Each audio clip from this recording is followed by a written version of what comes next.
Shalom, selamat pagi Bapak Ibu serta saudara terkasih dimanapun berada. Puji Tuhan, hari yang penuh dengan pengharapan, karena kita yakin bahwa hari ini adalah hari yang Tuhan berikan dan berkati buat kita semua. Firman Tuhan dalam Yakobus pasal yang ketiga, ayat 1 sampai ayat yang kelima menjadi perenungan kita di pagi hari yang diberkati ini. Demikian firman Tuhan. Saudara-saudaraku, janganlah banyak orang di antara kamu mau menjadi guru.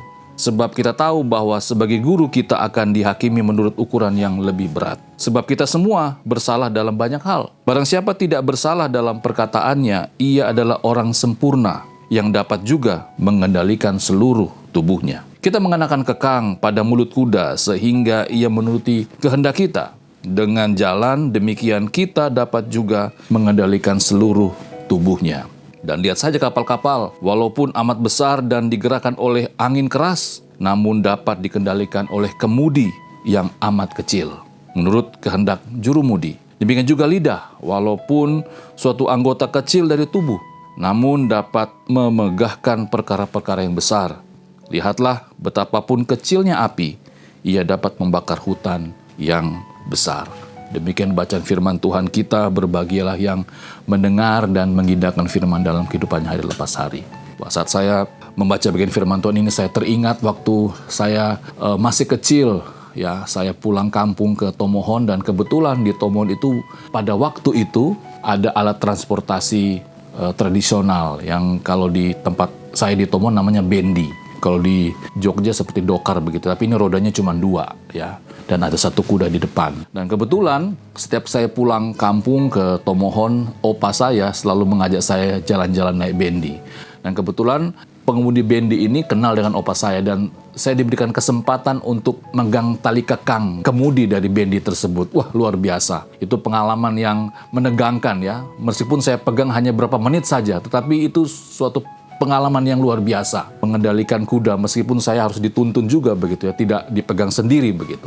Dalam firman Tuhan kita di pagi hari ini kita melihat bagaimana Yakobus menggambarkan lidah itu adalah sebuah organ tubuh yang kecil tetapi harus dikendalikan.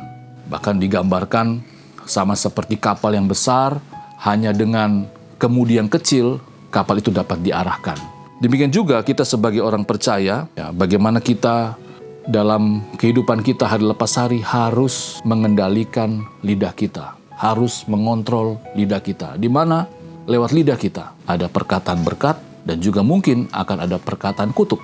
Firman Tuhan di pagi hari mengingatkan kita kembali bagaimana kita sebagai orang percaya harus sungguh-sungguh dengan penuh kesadaran, ya, dalam konteks kita, dalam pergaulan kita, dalam kita bekerja.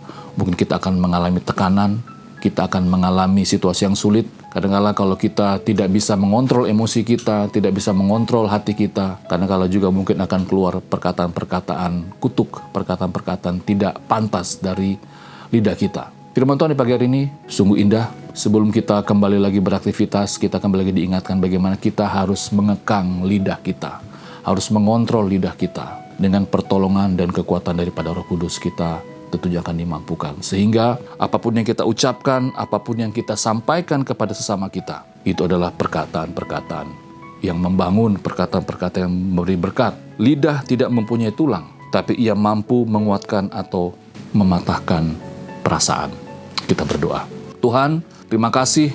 Kami sungguh bersyukur bahwa kami kembali lagi diingatkan sebelum kami beraktivitas, bagaimana kami sebagai orang percaya bukan saja harus menjaga hati kami, tetapi juga harus menjaga dan mengontrol setiap apa yang akan kami ucapkan.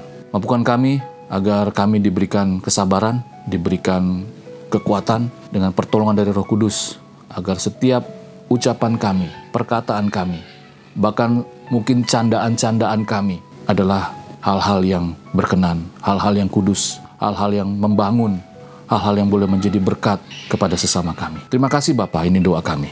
Memberkati apa yang kami kerjakan di hari ini dan juga memberkati orang-orang yang kami kasihi. Amin.